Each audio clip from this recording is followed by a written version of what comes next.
What is your take on paraphrased Bible translations?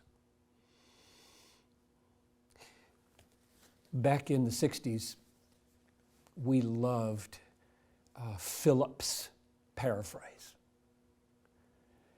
And the reason we could love it is because it was called a paraphrase. There's not a single Bible edition published today that will call itself a paraphrase, to their shame. Everything is a translation.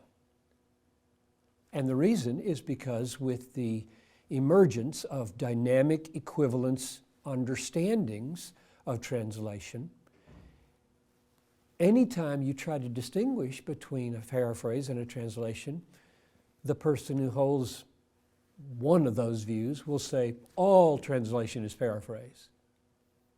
Well, I know what you mean. You can't find an exact equivalent to every Greek and Hebrew word and every Greek and Hebrew construction in English. That's true, you can't. But there's a difference between bringing obedience of faith into English as obedience of faith and obedience that comes from faith. The first one gets very close to the Greek genitive, obedience of faith, and includes all of its ambiguities. The second one tells the reader right off the bat what the translator thinks that ambiguity means.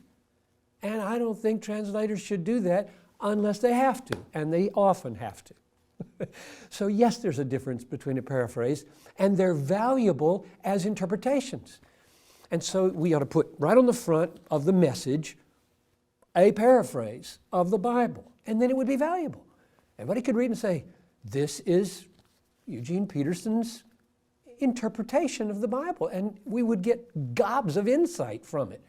But if you start substituting that kind of effort for your regular daily Bible reading translation, then you're basically reading a commentary and depending on it and calling it the Word of God. So no, I don't buy into the view that since every translation involves paraphrase, therefore there's no difference between a paraphrase and a translation.